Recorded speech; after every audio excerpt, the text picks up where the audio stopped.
the truth about raising children here in Nigeria versus abroad. So the first episode I did was, are we regretting moving back to Nigeria after 1 year? So if you have not watched it, please, you can go and watch that one.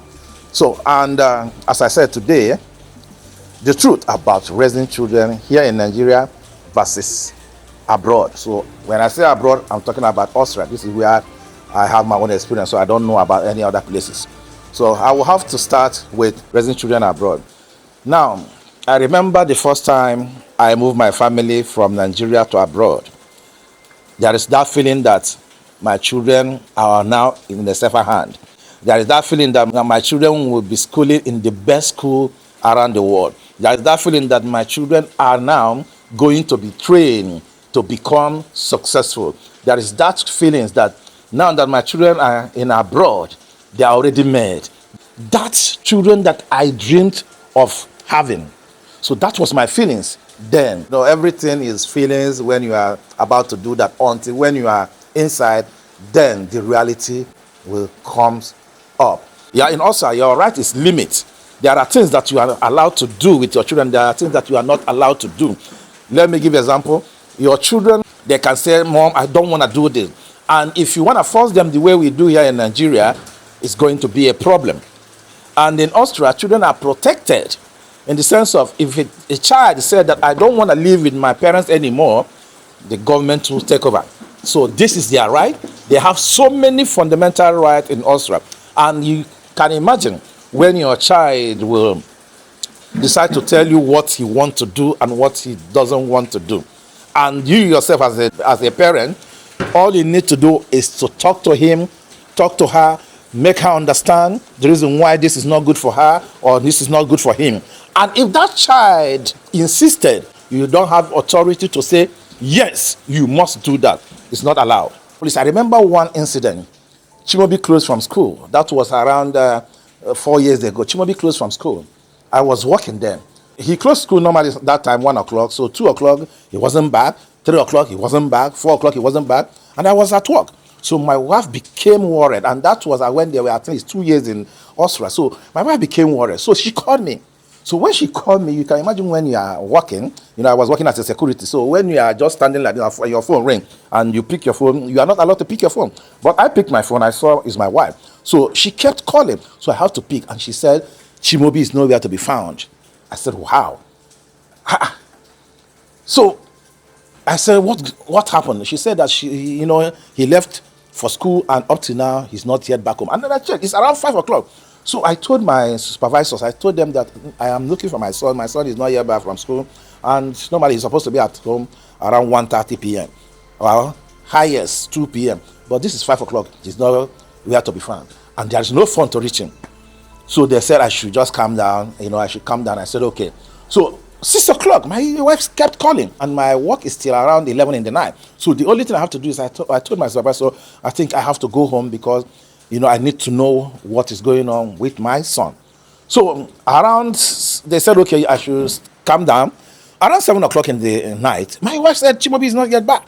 So all I have to do is I told my supervisor, I must leave right now. So I left. So the moment I leave my working place, immediately I saw 2 police men, driving with their, patrolling. So I stopped them.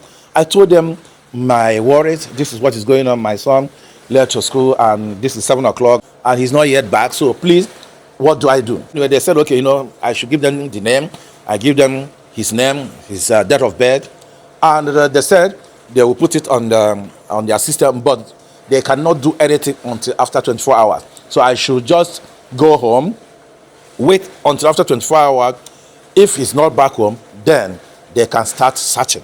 God, you can imagine when the police said after 24 hours. So now he said we should go home. So he expects me to be happy going home and then wait 24 hours before they can start searching for my son. So I left there immediately. I moved home. So when I got home, I saw my wife was, so brother, we are completely restless. We don't even know what to do. And hearing that already, I have told the police have already put in the system, but they said they cannot do anything. They cannot do anything until after 24 hours. So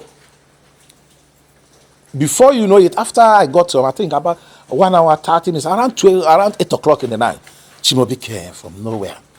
Chimaobi, what happened? He said he went with his friends. God, it was really, you can imagine if that kind of thing happened here in Nigeria. What do? There's nothing to do. You just need to talk to him. We talked to him. We told him the disadvantage and advantage of what he did. See, I left my job because of you, this and that, So after that, I have to call my working place. I told them Chimaobi is back. I went to the police again and told them he's already back home. Yeah? So why I'm saying this is there are so many things that you cannot do. And what happened again? Did he repeat it? Of course. He kept doing those things. Because you know what? If I remember when I was still in Nigeria, you can't do that. If you do that, when you come back, you know what is waiting for you. So those are the things, those are the disadvantage of raising children abroad. And again, they have the right to say, this is my friend. Now you are telling them, I don't want you with these people. These people are not, for me, from what I saw, these people are not good for you. I don't want you to keep this company. These children will say, for where? These are my friend. Why? He will ask you, or she will ask, why do you want me to stop? He's my friend. After all, I did not dictate a friend for you. You see your son telling you, I did not dictate a friend for you. Now, you as a parent is trying to tell your son or tell your daughter what you saw, that this particular group is not good for you. And your son or your daughter is telling you, no, mom, no, you can't tell me this. Dad, you can't tell me this. After all, I did not dictate your friend. You can't tell me who will be my friend.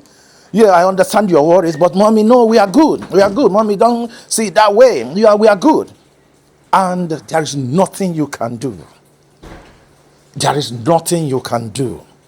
So, when you begin to see those things, you as a parent that brought your children from far away Africa back to Western country, and you also understand that this is how things are being done here. There is nothing you can do. The only thing you will be doing is talking, explaining, trying to make them understand. And believe me, they aren't understanding those things that you are saying. Because for them, what you are saying doesn't make sense for them. You can imagine in school, first day in school, what they are teaching the children. Your fundamental right. If your parents do this, you have the right to do that. If your parents do this, you have the right to do that. So there are so many things that are being taught. And those things are the reason why these children, they feel like, no, they are already on top of their parents. They have the right to do anything because they have their own right, even though, yes, this is my mom, you are my dad, you are my mom, but mom, you can't do this. You can't do this. I remember, see, in this life, no matter what you are doing, there are things that will happen. You see that these children that you are clear, this is my children, they are not your children in abroad. But that being said, would I recommend children training abroad? Of course, I will recommend. But how will you do that? Because, of course, everybody else abroad is the best to train children. Abroad is the best to train children. I see a lot of people when their children or the wife got a visa with the children, you see celebration, you see happiness. These children and the wife are moving to maybe Canada, US, Europe, UK, and you see the happiness because abroad will make you if you want, and abroad will destroy you if you make a mistake. Abroad will make you, and it will also destroy you if you make a mistake. Of course, every parent, I remember when I got my family visa, I was very happy. I'm the most happiest woman being on earth. But there are things that when they start unfolding from your children, and you know that you are completely handicapped treat that fuck up. You are completely handicapped to treat the children, to make them understand the way you are taught. You can't do that.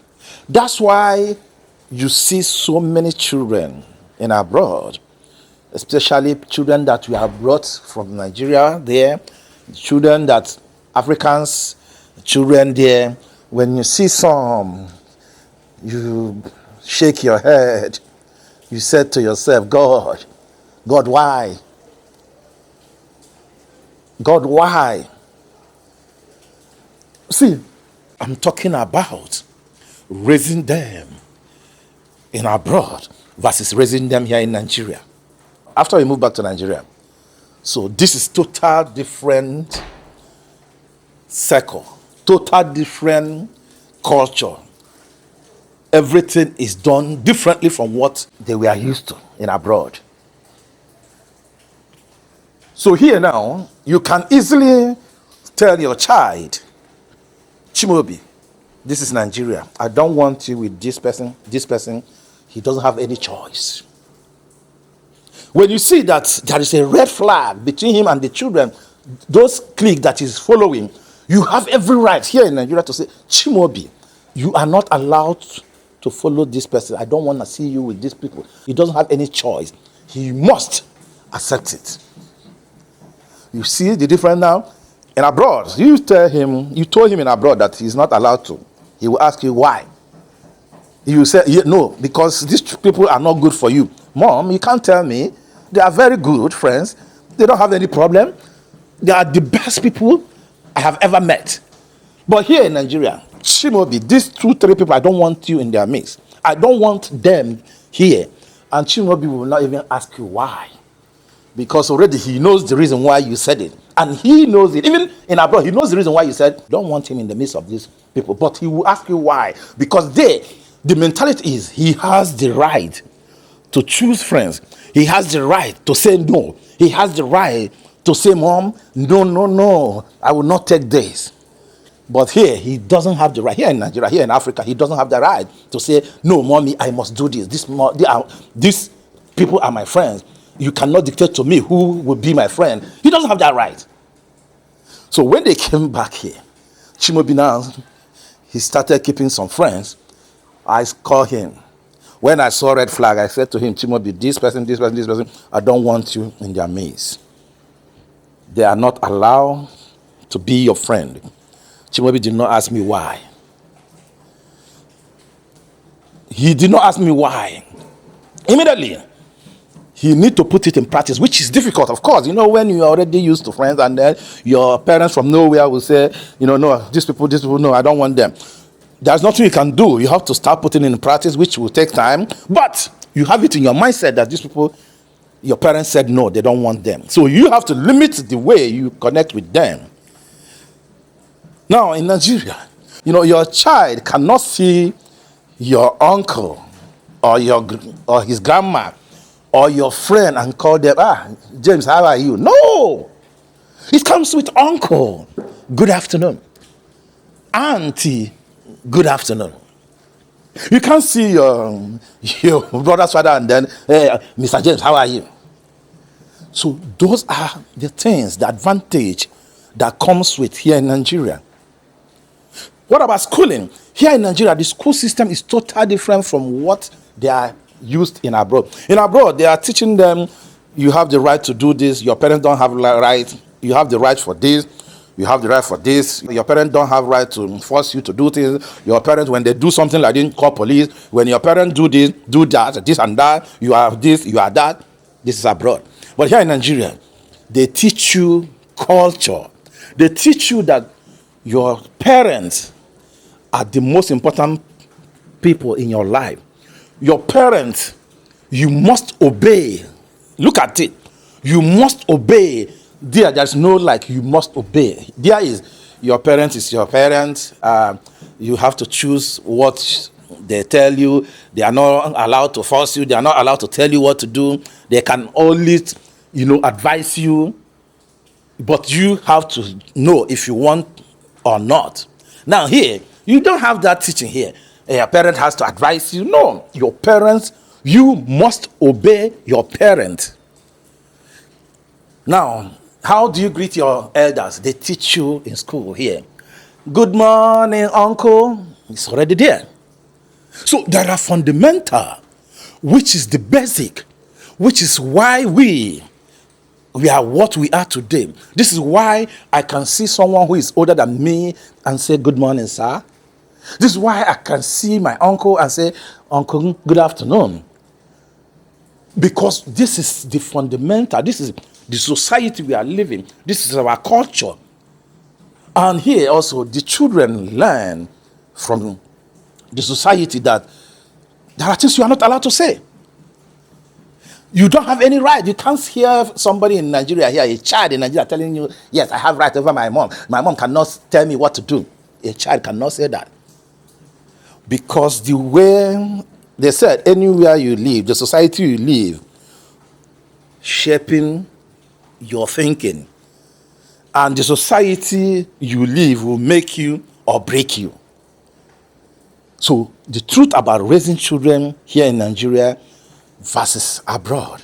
So now, in all that I said, do I regret raising my children here? First of all, you have to understand this thing. Since we moved back to Nigeria, I have seen a lot of changes in my children. Now, when I see my children, there is respect in anything they do. There is obedience. There is that cultural thinking in them. There is that fear. Fear of this is not allowed. My dad or my mom said that this is not allowed. There is that fear in them. Now, that being said, that does not mean that you are treating them bad or you are harsh. No. It's because of the teaching they are getting, even from school, that being taught that this is how you should behave. This is the way you should behave. And also, this time around here in Nigeria, I also saw that parents, it's few parents that are still hitting their children. Few. Majority are not doing that. Those days when we were still growing up, we were being, now those days. But this time around, the new generation parents, the new parents now, they are being strict, but without using anything to hit. But they are being strict. And also the community, as I said, the society, will shaping their children ability to do this or do that. Of course, still, even though that I'm saying this, there are still some children who are doing so many things, but still, because of the culture, because of the environment, they are still doing those things they are supposed to do, even though they are not. Because of course, in every country there are children that are, what will I call it? There are children that, like me, while I was still growing up, I was really stubborn. There are children that are stubborn. But it's better for that children to be stubborn here in Nigeria, because you have the chance. You have at least 60% chance to bring that children out from that stubbornness. Than that child being stubborn in abroad, you have 70, 75, 80% chance to lose that child. Now, see what I said here. If your child is stubborn here in Nigeria, very stubborn, you have 60% of bringing that child out from that stubbornness here in Nigeria. Now, if your child is stubborn in abroad, you have 85%, 70% chance of losing that child. In that case, do I regret moving my children here in Nigeria? Definitely, I did not. Will I advise parents living abroad who are Nigerians to send their children back home for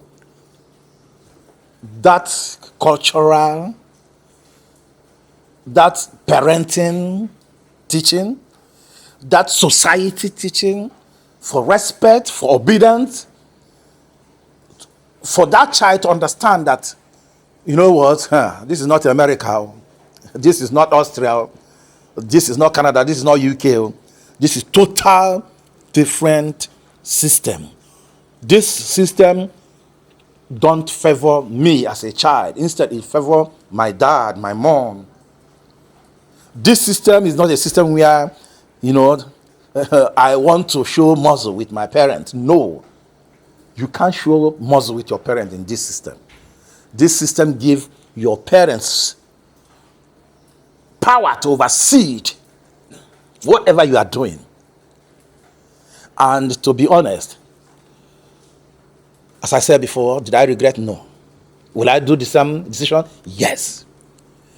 That being said, my children can as well move back to abroad after 21, 22 years.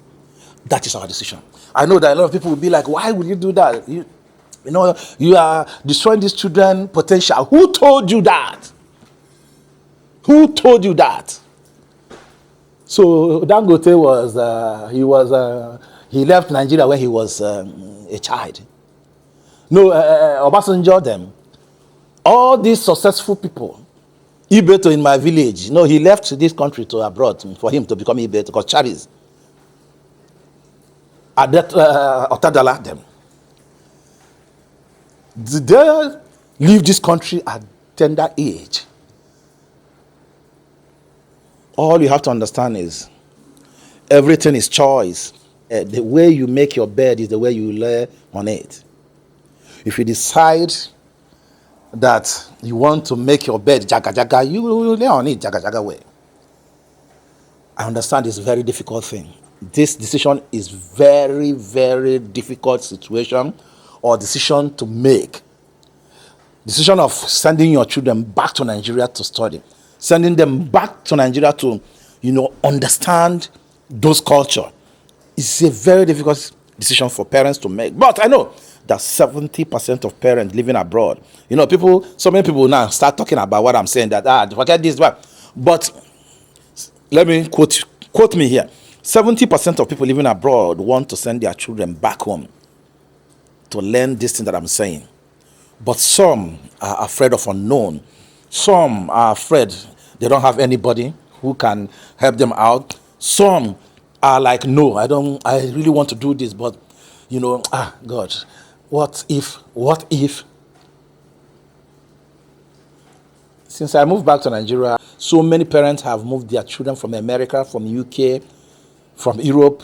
Their children are studying here in some boarding schools. So what I'm saying is practically making sense. But people that don't have any idea, I know some people will come after me here, but those people are people that don't have idea of what I'm saying. People that don't have the experience of what I'm saying. But if you have children abroad, you understand what I'm saying. So anyway, as I said, will I regret bringing my children, raising my children here in Nigeria? Will I regret it? Do I regret it? No, I did not. Will I make the same decision? Of course, I will make it. As far as I found myself in a situation that I am right now, and I can make money anywhere in the world, I will still make it. Because you know why? It will favor me and my children. It will favor me and my children. For now, I have to say, I have to stop here. And don't forget, please, as I said, this is my second episode of moving back to Nigeria. The first one, you can go back and watch it. That is, do we regret moving back to Nigeria? And are we going to make the same decision if it arrives today? So watch that one. That one is episode 1. And this is episode 2, which is the truth about raising children here in Nigeria versus abroad. So my third episode will be 16 years of marriage. My experience with my wife here in Nigeria before I move her to abroad. That is coming in the next episode. A lot of people, don't carry your wife, don't move your wife abroad, or don't move your wife abroad. I'm coming with my true life story about the moment I moved my wife from here to abroad. So please, if you are new here, subscribe and click on the notification button. Please, because I have so many to bring for you guys. For now, my name is UGO Thank you guys. I remain blessed.